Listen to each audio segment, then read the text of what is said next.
Hi, this is Eric at Frog Valley Tropical Fruit Farm, and this is Florida Natural Farming. I'm out here with my little miniature Zebus. They're the fertility of the farm. We rotationally graze them. We have 5 of them at the moment. This is our little bull, Bogle Farms Midnight. He's 32 inches tall. This is my little pet Pepsi. She's 33 inches tall, and she's due, I think, the end of this month. So I'm going to do a video on soil nutrients, plant nutrients, where they come from, and how to build the nutrients in your soil that will make plants more, improve their immune system so that they can handle biological and non-biological stress, so weather or insect stress. Isn't my little girl Pepsi just beautiful? She's Bogle Farms Uma, and she's just an amazing little cow. I just can't talk about her enough. She just is such a sweet human, a human loving cow. She just is just so amazingly friendly and just constantly wants to be around me, and I just am blown away at how amazing these miniature Zebu are from India. And she's a registered little cow. She's 3 years old. Is she 3? Yeah, she's 3. And this will be her second calf. Her first calf is our little bull Romy, and he's about 1 year and a month old now. And this is his daddy. Very good looking cow, out of our bull, out of a cow of Rick Bogle's, that is Amber, Bogle Farms Amber. And not is it Amber? No. Anyway, you have to look at IMZA. I can't really remember them all, their lineage, but they're really good little cows, top quality. I mean, look at how nicely built he is. And they only eat grass and grass hay. So we feed them, I give them a little orchard grass, and I rotationally graze them, or a little orchard grass hay. And this is Pepsi's little boy, Romy, and he's very sweet. He's got a really good temperament. That's why I wanted to keep him a bull, because his mother is just so calm and docile that I wanted her head to transfer onto a bull, because he can be a little squirrely. He's nice, he's not mean, but he is not calm like Pepsi. Pepsi is just, nothing bothers her, and she kind of is independent, and she's just so incredible. I just love her so much. It's just really, I never thought it was possible to love a cow so much, but I love them all, but she is obviously my favorite. I shouldn't say that, but she is. So they provide probiotics for our soil, and it turns out that what soil's lacking is nutrients. A lot of people think that they could just put rock dust or minerals down or fertilizers down, and it turns out that that's not really what's required. The nutrients come from the biology, and just like our gut is responsible for processing the nutrients and getting our brain to function correctly, the same thing goes on in the soil. So the soil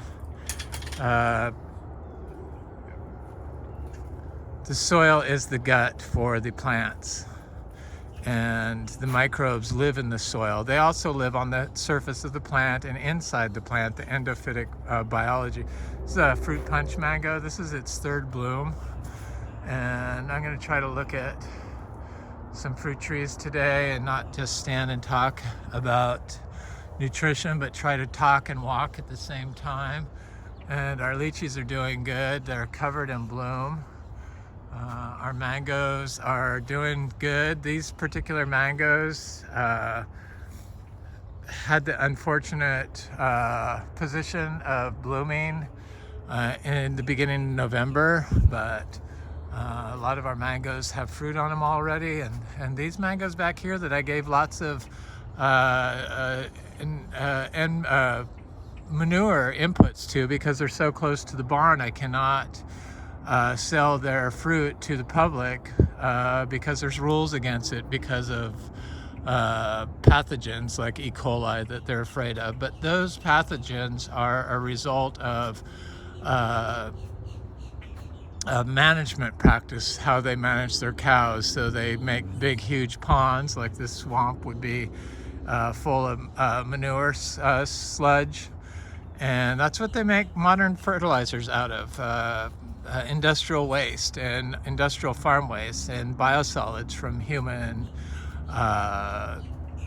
sewer systems. And that's how they get NPK fertilizers. And the NPK in plants, like 50% of it comes from the biology, or more, 50% or more probably. It comes from the biology in the soil. So from the microbiology in the soil. This is a coconut cream mango, and it's this one didn't bloom until later, and it seems like it's a lot better off. And this is its first bloom, whereas those others are on their third bloom. And this one was blooming during the cold. It's been cold and raining, and then hot and dry, and then cold and raining, and that was like the worst thing for mangoes. But these mangoes, this mango seems okay. It's a coconut cream. This is a honey kiss mango that is like good because it's just starting,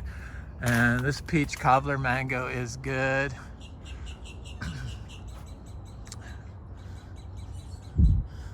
So people feel like they need to put down NPK, and they just totally screw up the system. And it's because of the salt-based fertilizers, it diminishes the soil life, which is the endophytes in plants, which are the it turns out the nutrients in plants and the secondary metabolites, because they create secondary metabolites which are needed for cellular synthesis. So for any like gut-brain communication, you need the metabolites and the enzymes that the bacteria and the microbiology in the endophytes of the plants that you consume in order to function properly, in order for our minds to work correctly. And this is a fruit punch mango that's on its second bloom. Here's the old bloom. Too cold for it. This is a pineapple pleasure mango that's first bloom, but it's starting a second bloom. And then this is a Venus mango that's on its, I think, third bloom. This is a sugarloaf mango that's starting its third bloom right here. This was its second bloom that got cold sensitive, and that's a sweet tart mango. So the microbiology, I see a tortoise is digging a hole right there underneath this tree here. We have gopher tortoises here that never were here before, that showed up down the road, just came here after we started growing this out. So the nutrients for the plant are provided by the microbiology they've discovered through the rhizophagy cycle, and also from the endophytic fungal arbuscular mycorrhizal fungi that excrete substances on minerals and then transfer those plant available nutrients to the plant. So it's a team effort, and our food system has gotten nutrient deficient, and not only is it nutrient deficient, but it's deficient in enzymes and endophytes. And I believe that that's what's missing from our annual agricultural systems, that they do not put permanent farm systems in between their crops. And if they had permanent farm systems, undisturbed systems, that they would have the microbiology that could transfer quickly to the annuals and make more nutrient dense food. But for some reason we keep doing our farm models, even the regenerative farm people, on huge giant basically monocrops, and then they just add more plants and then call it regenerative. But I don't think you can really get a regenerative soil that has a memory unless you put in a permanent system inside, include permanent systems inside the annual farm system. So this is like an annual farm system, and then I have permanent trees here, and this stuff grows great without even watering. Yeah, we don't have water here. You don't have to water here in this part of Florida. And no, our soil was not fertile when we started. The whole thing with Florida is they tried to convince everyone that Florida didn't have any nutrients. Sand doesn't contain any nutrients, but yet this part of Florida is the most biodiverse spot in North America. So how did something that didn't have any nutrients become the most biodiverse spot in North America? Because of all the biology and the microbial life, which we are trying to kill off with fungicides, pesticides, herbicides, and like Miracle-Gro or synthetic fertilizers. I don't understand why anybody would use synthetic fertilizers to grow plants, and I really don't understand why the Real Organic Project doesn't go after the fact that the hydroponics is putting microplastics directly into the water that the plants uptake with their water-soluble fertilizers, and that the plants don't have any endophytes. Sure, they'll have some, but they're not going to have the wide range of endophytes needed that are going to create the metabolites that are going to create the immune suppressive soils, immunity,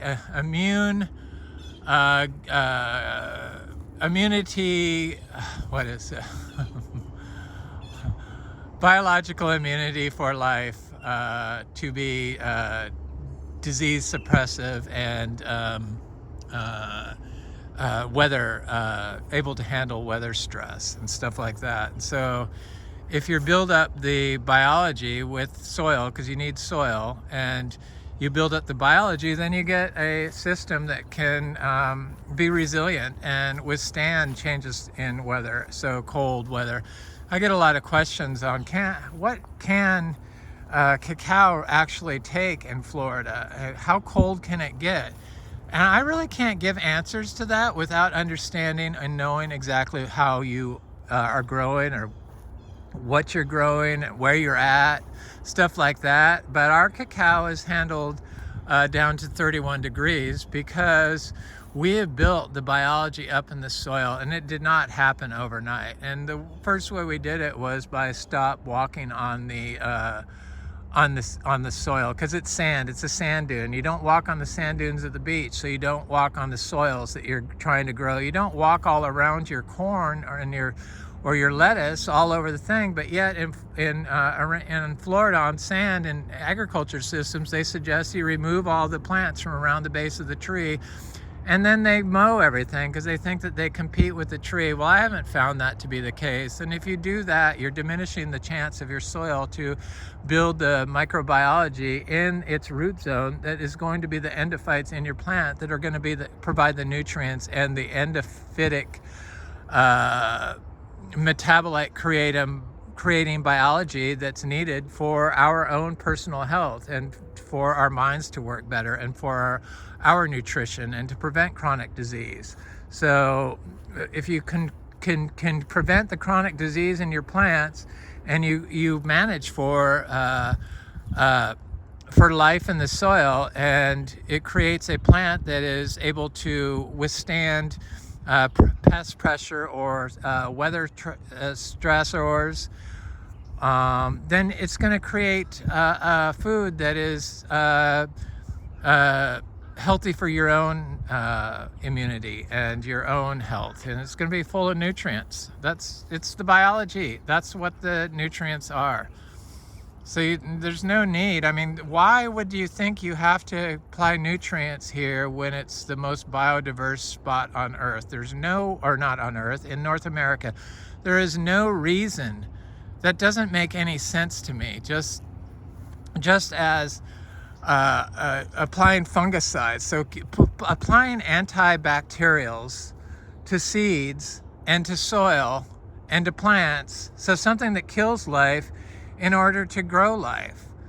That just is so illogical to me. It's how they manipulated people to think that you need to destroy life in order to grow life and then eat that life. So it's like the biggest grift in the world, I think. So here's a Luke's Garcinia tree. We have about 16 different types of Garcinias, soon to be 17 if I get my Garcinia latissimo seeds from Bellamy soon, but they haven't shipped them. They can be a little slow in their shipping, but they get them to you eventually. But better late than never. So I'm excited about that one. But it's from Papua New Guinea, which is ultra tropical where it's from, a small range in New Guinea. And we grow tropical fruit trees. We're a tropical fruit farm, and we grow a lot of tropical fruit trees that they say you can't grow, like cashew. So I have like 200 cashew trees now, and I'm sure they'll be in full production within 5 years. And they produce a lot of fruit. One big tree that I got all our seeds from, it produces like 35 fruit a day for like months. It just gives me fruit nonstop, and it's not even that old. So this is just a year-old tree, a year and a half probably now, or almost 2 years old.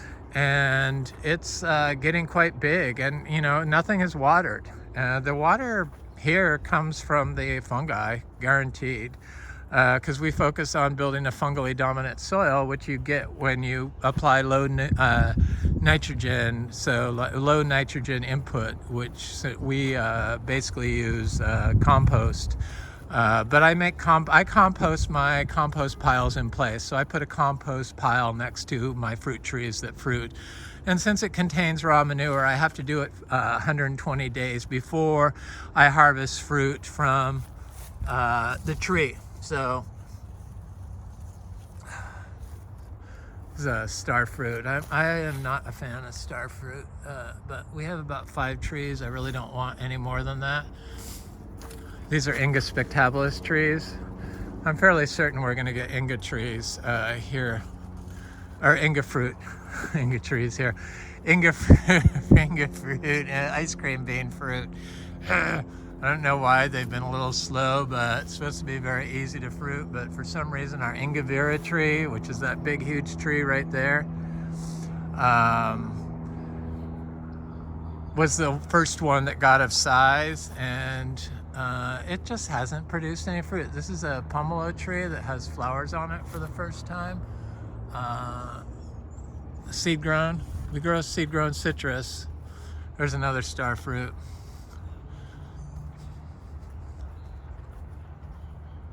So in order to build up, in order to make your soil so that you can grow cacao in a zone that's outside its range, because cacao is supposedly one of the most cold sensitive plants there is. Cold sensitive plants, and I found that's not the case. I've been growing it continuously in this part of Florida for 13 years.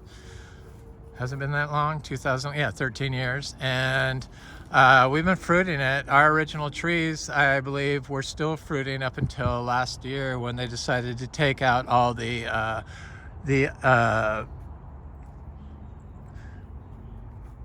decided to change the system and turn it into a lawn so that they could park cars in there. So they ripped out all the native palms and stuff, and you can't really do that, and you end up with a disconnected system. So because the fungal hyphae can travel long distances and deliver water quickly, so it can move water very quickly.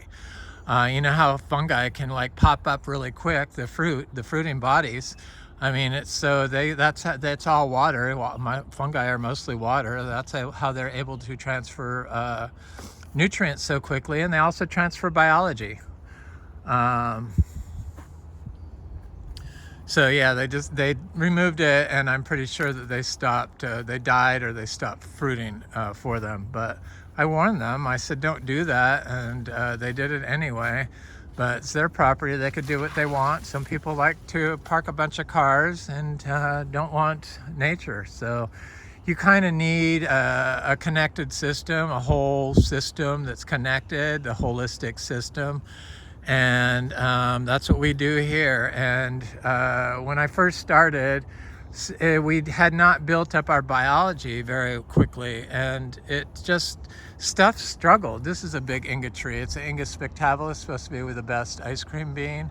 Inga cinnamoniae is supposed to be a good one. We grow 4 different species of ice cream bean here, and it's a good one. I like to get a big variety. Diversity is really important, because with diversity of plants comes a diversity of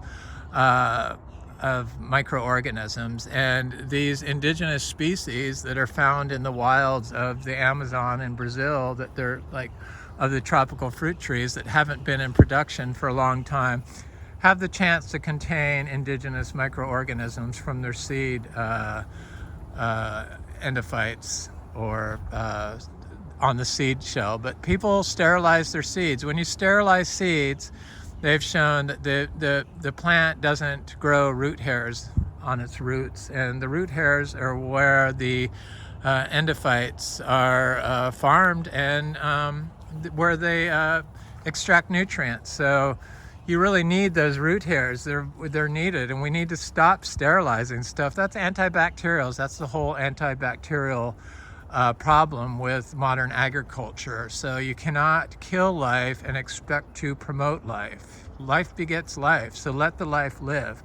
Let it balance itself out. It becomes biological homeostasis, which is plant beneficial. So we started this farm to be an achachiro farm. So we have like 500 achachiro trees, all being dry farmed naturally.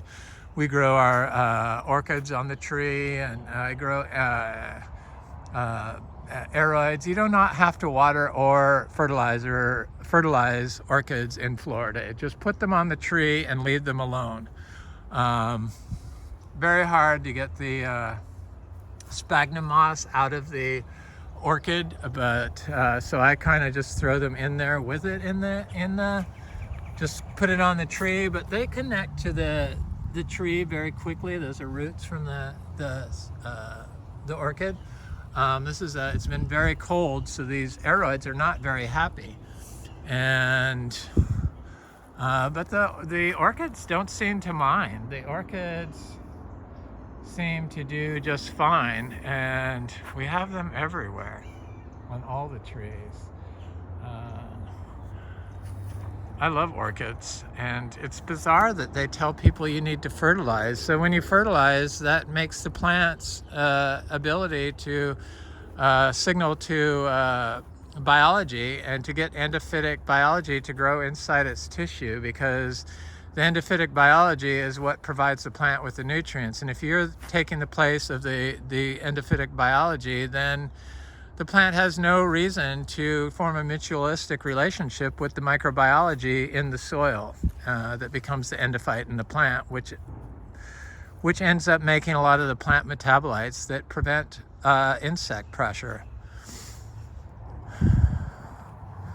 So I've been planting durian out here, and it's been doing good, but of course the rabbits got my best looking durian. That one's doing okay.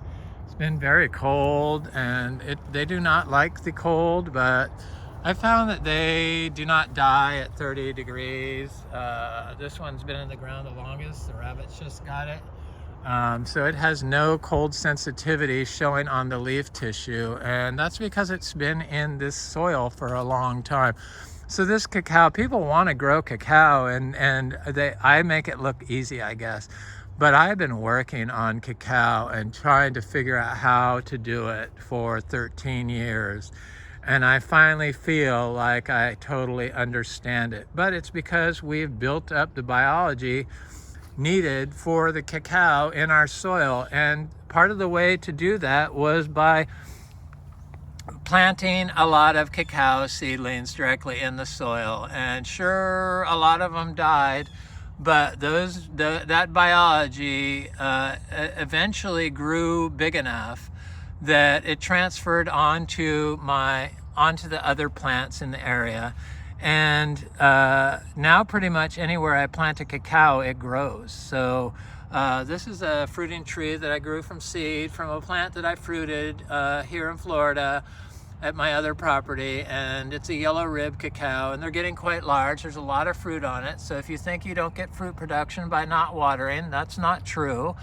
You get big fruit production in biological farming if you focus on building the biology in the soil. So that's what we do, and planting diversity is a good way to build that biology. Here's a little Trinitoro cacao that I planted, I think, last summer. I buy my seeds for cacao from Montoso Garden in Puerto Rico. I buy fresh fruit. I'm going to try to plant all the seeds because I want to get up to 200 cacao trees here. We got about 100 now. We grow 3 different types. We grow Trinitoro. Some of them, some of the cacao die, but most of them are going to grow to be mature seed fruit. Next month, I'm sure we'll start harvesting cacao off this tree. They're getting kind of big. They do not get cold damage from 39, 35, 40 degrees. This tree held fruit all the way till through 31. It got 31 degrees 2 years ago, and it held fruit to maturity during that time. What does happen when you don't water cacao here in Florida in the winter is generally this time of year, all the leaves will drop off, and it would not have these new growth points on it, but it would still have the fruit. So it could come down to just having just a few leaves this time of year before it moves into a rainy season. But this winter has been extra wet. The tree never suffered. It never died from even a drought. So it has a very long taproot, but this year it kept a lot of its leaves.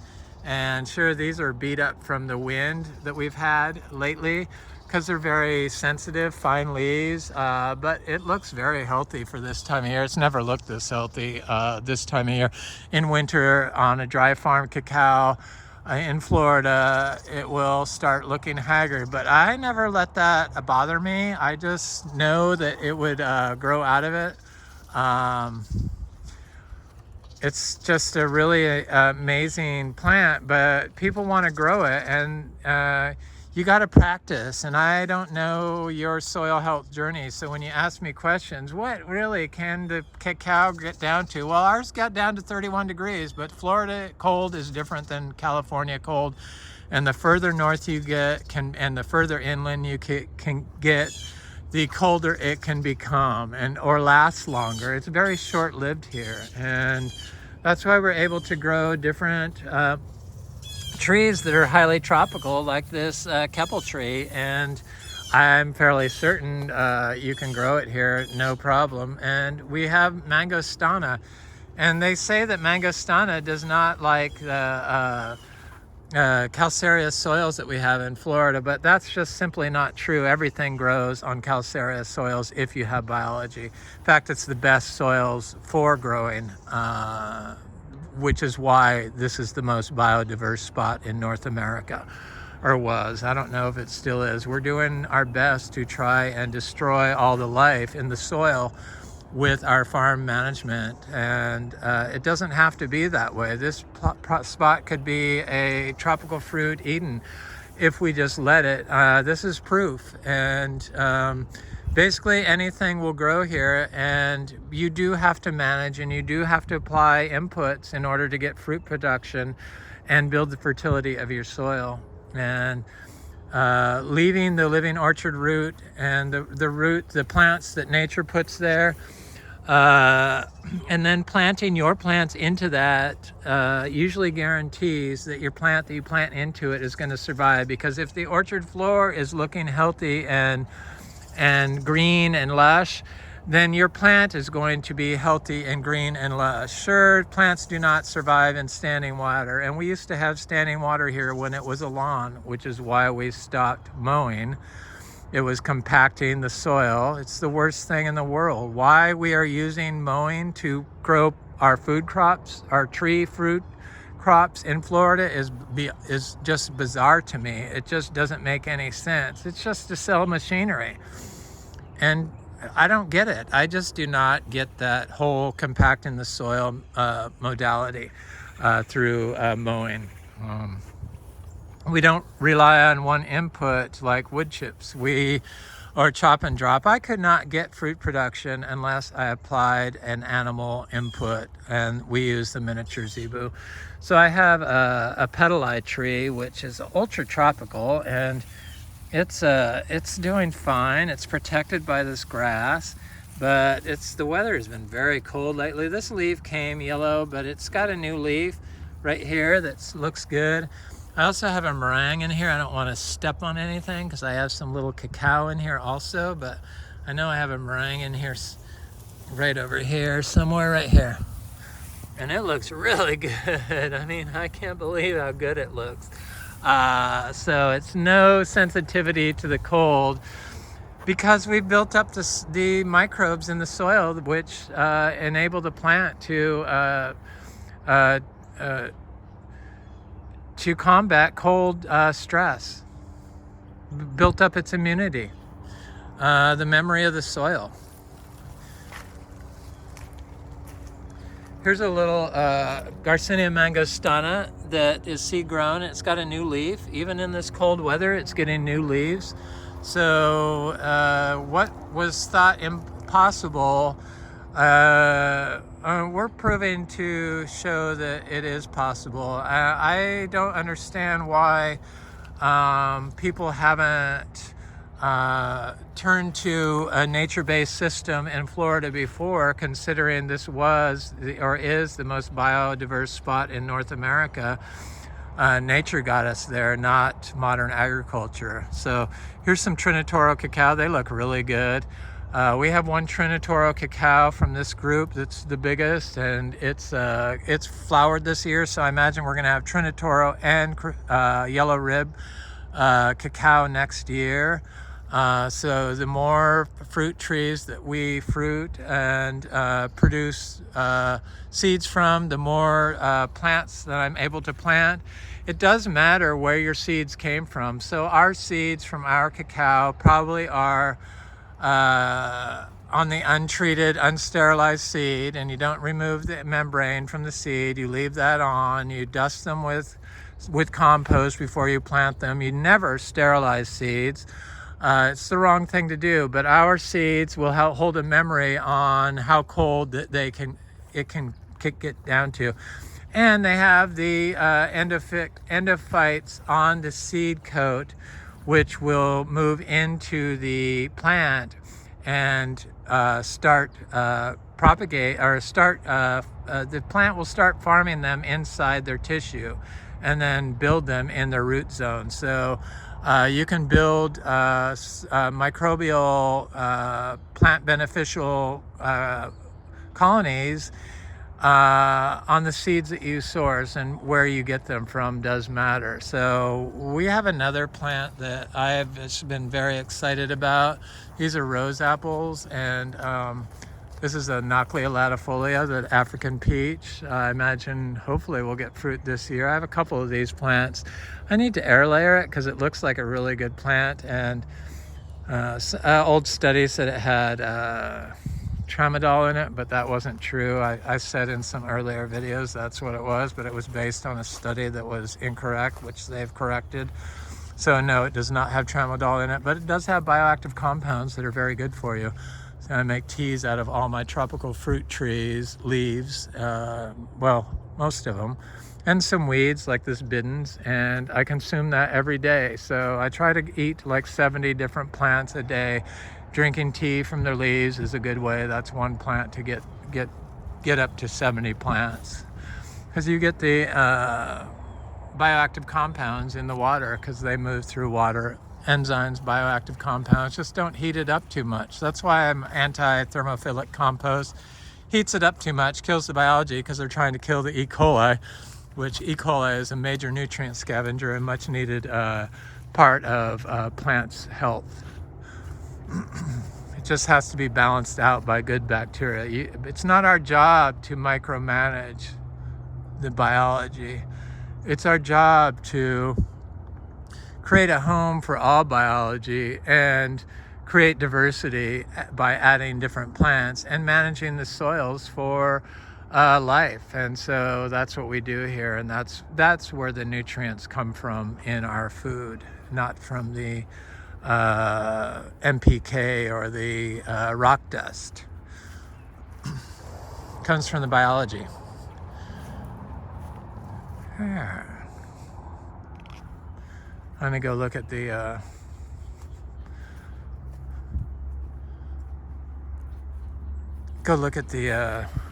seashore mangosteen, and then I think I want to look at the black sapote. People are like talking smack about black sapotes. Black sapote is one of my favorite fruits. Anybody that's ever said they don't like black sapote just needs to eat one or two of our black sapote, and they will quickly change their mind. I guess not all black sapotes are created equal, and if you're consuming biosolids from the NPK fertilizer you grow, you're probably not going to get a very flavorful fruit. And if you're like watering your plants and growing them in plastic, you're probably not going to get a very nutritious product either.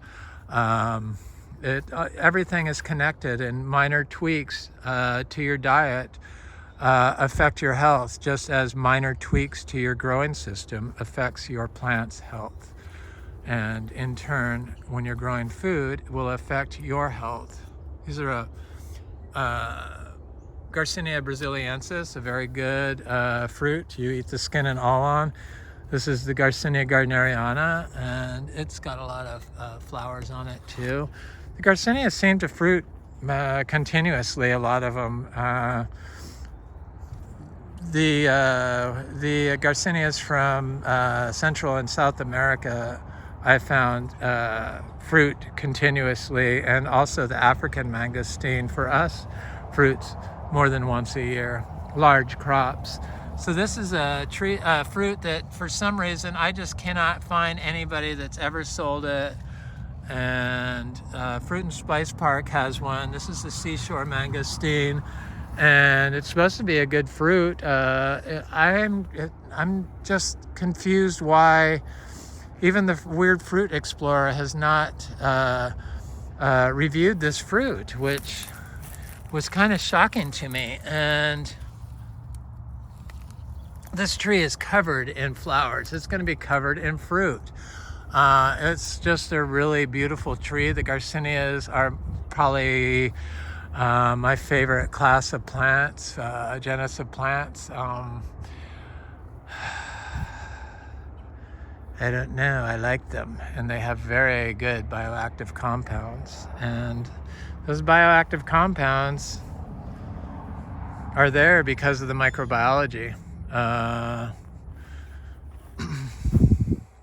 lot of them, sure, the genotype of the plant is going to have them, but they created them because they're like wild grown, so they haven't been domesticated, fertility domesticated out of them. And this is a black sapote tree. I had a fruit left on it. It's kind of the end of the black sapote season, but we still have some fruit. I found that you leave the fruit on for as long as possible, and that's when it gets really super sweet, like as sweet as a mango. I've had black sapote sweet as sweet as a mango or a sapodilla, so it is possible, and you don't need to put anything on them, and there's something in them that you crave. Must have melatonin. I mean, they have that really dark, rich, black, chocolatey look to them, and they're just so creamy and yummy. I just crave them, and my partner hated them when I first started growing them, but now he's like, every time I have them, they want them. So there is something that you become addicted to, and plus taste change. Once you've eaten as much sweet fruit as I've eaten because of this farm, like from mangoes, you really look for something that doesn't quite have that high sugar content in it. It's just a diversity of fruit. So look at these mulberries. This is the world's best mulberry. I always forget the poor little lowly mulberries. I do like them, but I do forget them. We have a cherry of the Rio Grande over here that is a black one. It's quite delicious, and it was flowering. Oh, it is. It's still flowering, so should have fruit on it soon. Looks like it's going to have a lot of fruit this year. There's the flowers. They look like strawberries flowers or guava flowers. Come on, camera. Behave. Nope, not going to. Okay, fine. But I like the cherry of the Rio Grande. Some Eugenias I like. I'm not a big fan of the Eugenia Pitombo. We have it, but I don't really care for it. Look at this other Garcinia over here. So this is like a sweet Gardneriana.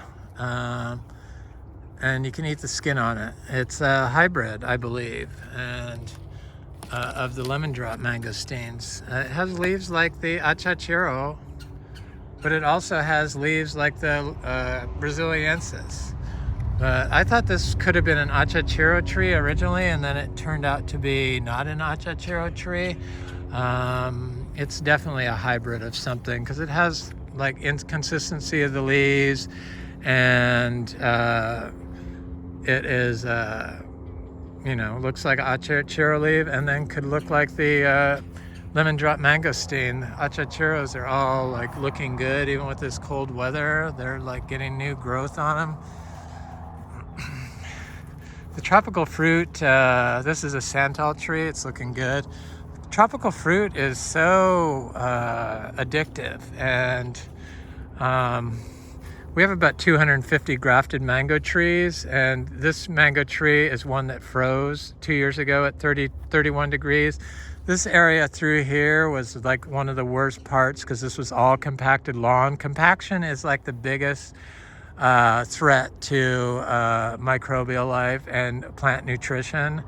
And that's why when they mow and then they apply salt-based fertilizers, most of it runs off because the soil is compacted and it works like a sandbag, and it just runs off into the waterways, which is what we're experiencing now with the releases from Lake Okeechobee. Nutrient runoff and nutrient pollution is destroying Florida, both on land and in the seas.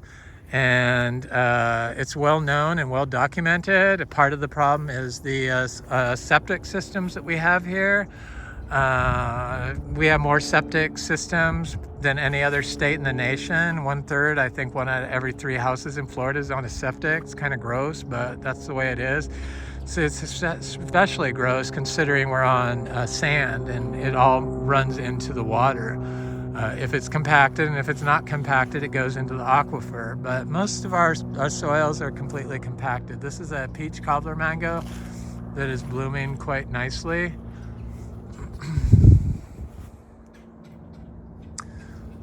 The peach cobbler definitely is one of my favorite mangoes. This is the orange sherbet mango. It's also way up there on my list of favorites. These mangoes I didn't give a lot of manure to. I only gave them one, not manure, compost. Compost. There's a cha-cha growing in here. I have them everywhere pretty much. I shove seeds everywhere, and since we produce seeds off our tree, Achachiro seeds, I just plant them. This is an all summer mango. It's okay. These are Amico lemons. They're starting to bloom.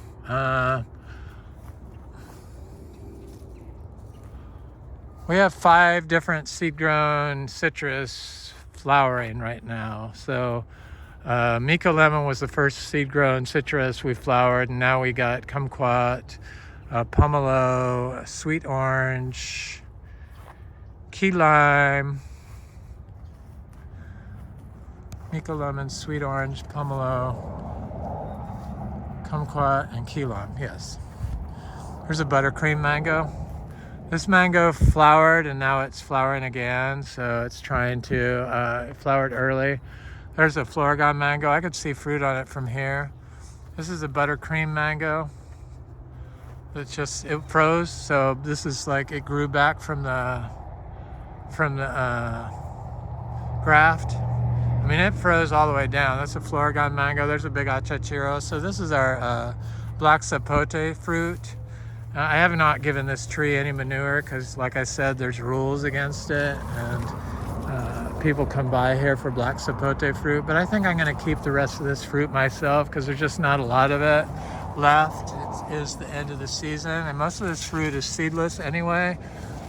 This little fruit is just seedless, but I'm going to leave these fruits on so that when people do come by here, because I get people that like to come by here, then they could taste it, and I could show them that black sapote, yes, does get extra sweet and is not flavorless, and management and how you're growing affects the flavor of fruit. To just blanket a fruit to be bad when you don't know how everyone's growing. Nobody even talks about how you're managing your soils and if they're dry farming. Dry farming does affect the flavor of fruit. It increases the sugar content of fruit. It's well known, and chefs look for dry farmed food.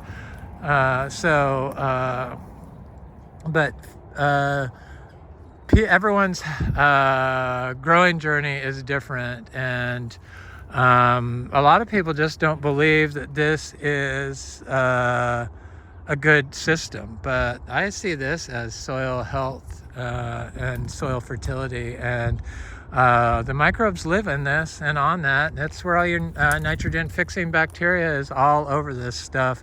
And then I do a probiotic and a prebiotic to build the soil life up and to feed it, because that's what it does. It feeds the probiotic of the hay is feed for the microbes, the saprophytic microbes and stuff. And there's all kinds of biology that come in, enzymes that come in the cow manure, the Zebu manure, which then the fungi is able to collect and transfer to the plant for its endophytes that become plant endophytes, which in turn create metabolites and are responsible for plant signaling for biological stressors so that they can manage their immune system correctly. If you don't have your biological microbial health in the soil, you're not going to have a healthy plant. And that plant, in turn, is not going to be as healthy as a naturally, biologically grown plant for your own human health. You're not going to have the amino acids. You're not going to have the enzymes that break down the amino acids and are responsible for cell energy and your energy when you consume them. Everything is connected. Finally, it's been elucidated with quantum biology, thank God. And we have about 450 banana trees. I found that bananas are an integral part to building soil health. So like I said, when somebody asks, well, how can I grow a cacao, or is it really that easy? It is that easy, but it takes time and it does take practice. I didn't learn this all overnight. I've been working on it, and I read a lot and I observe a lot, and so it's been a process, and your yard is a process. What may fail one time when you try to grow cacao and fail the second time, and the third time will eventually yield results if you keep trying. But a lot of the failure comes from where people get their seeds and how they're starting them. If they're starting them in sterile soil, if they're starting them in plastic even, probably can affect the plant's ability to function normally once it grows, it goes in the ground. So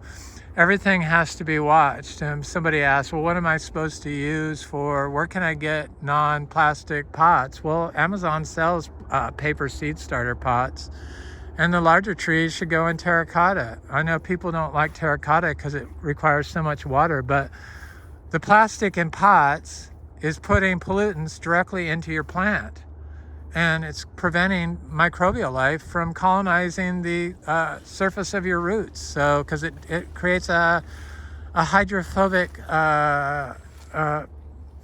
product that gets colonized by the roots and absorbs heavy metals and forever chemicals. This is a Gary mango. It's looking good. So everything needs to be paid attention to. I truly believe that plastic is probably going to take us out. It's gotten everywhere. It's in the air, it's in the water, and it's full of forever chemicals and all kinds of nasty polymers. Probably plastic alone isn't bad, but all the polymers they put in it make it toxic. And when they break down, it makes it even worse because it just is able to move through the air and water easier and into the plant cells. This is a Kezar mango. It has fruit on it, and I'm trying to see where the fruit is because I saw fruit on it. And it's one of my favorite. It could have been my favorite mango last year. Indian zero budget natural farming was my greatest influence. Biodynamic was a great influence on me, but we are not biodynamic certified. I do not do all their biodynamic sprays. I believe that just applying and using cow manure to create compost is clean, holistically grown cows is probably the best thing that I found. So we have a lot of annona trees. So these are all sugar apples along here, but we also have a lot of adamoyas. I have the red chewy sugar apple. I have the nadai. I like the chewy sugar apples the best. They grow in here in between the ginger. They do quite well. They this part of Florida, they lose their leaves in the winter, but they're getting it back. In fact, I see there's a new leaf growing right there, so they'll all be greens soon. These are our Longan trees, and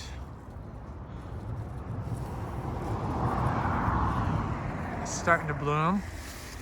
Sri shampoo. I like Longan. I wish I would have planted more of them because when I started planting them, I really like Longans, but they were only $2 a pound, but now they're like $10 a pound or probably more. But I have those seeds, so I can plant seeds from that. Diamond River is supposed to be a very good one. I saw Oscar at Fruit Lover had that seeds. This is a Florigon mango. This is a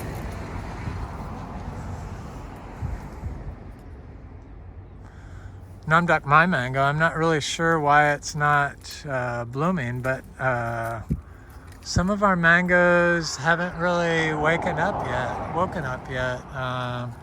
And this one in particular is one. I'm sure it's going to fruit.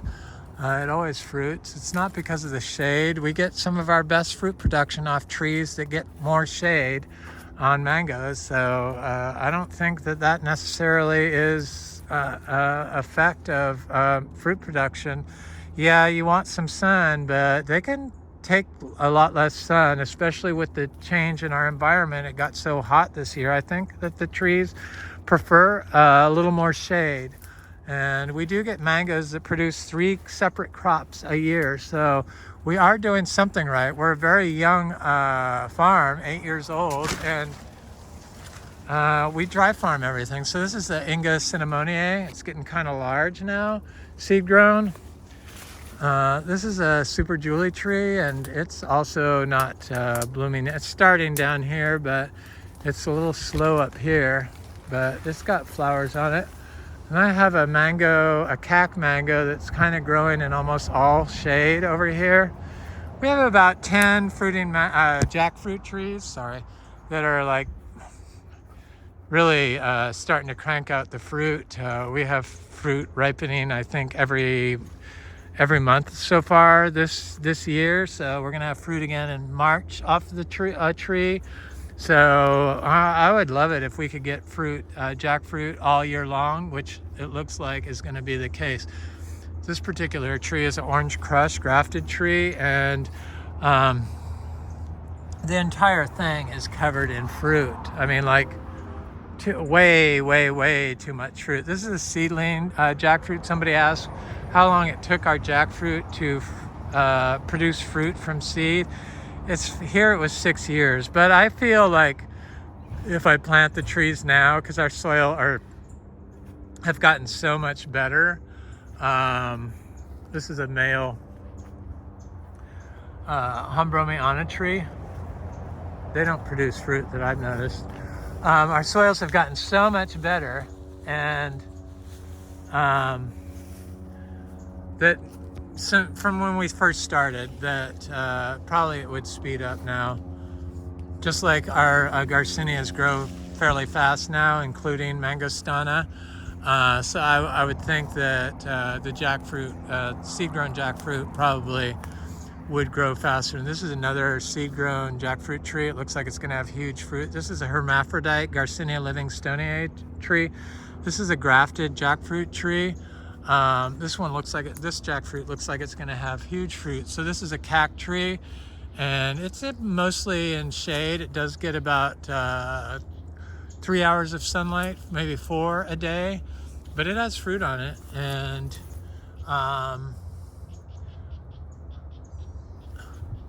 it was protected here. When you have a lot of plants growing around cold sensitive plants, or mangoes can be cold sensitive when they're producing fruit. The flowers, the trees are okay down to a certain, but I found that the tree will not, there's fruit. If it gets too cold, the flowers could not form fruit. So it'll just rebloom, which is going on in the back on those first mangoes I showed.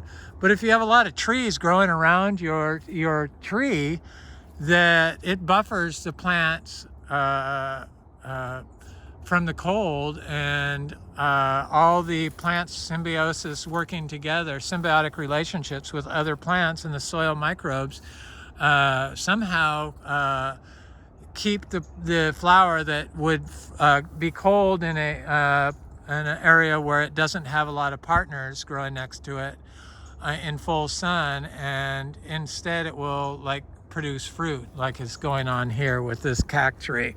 So I'm going to start planting more bananas around all my mango trees, because I found that is the quickest grower for biomass, and probably would help if somebody wanted to grow cacao, to plant a few bananas and then plant the cacao in the center of them. This is that seedling jackfruit tree. It's got huge leaves. I imagine it's going to be a huge fruit. I'm very curious. It's got fruit forming all over it also. So that's good. And this is a grafted tree. It's a small red fruited variety, crunchy, round fruited variety.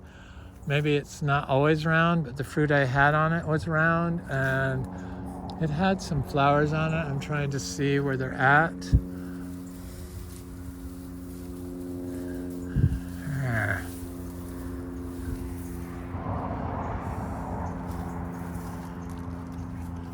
But I don't see them now. But I did. Looks very healthy. I'm not worried about it not producing fruit. I saw the fruit on here before, and now I can't see where the flowers are, but probably if I looked very hard, there's some fruit right there.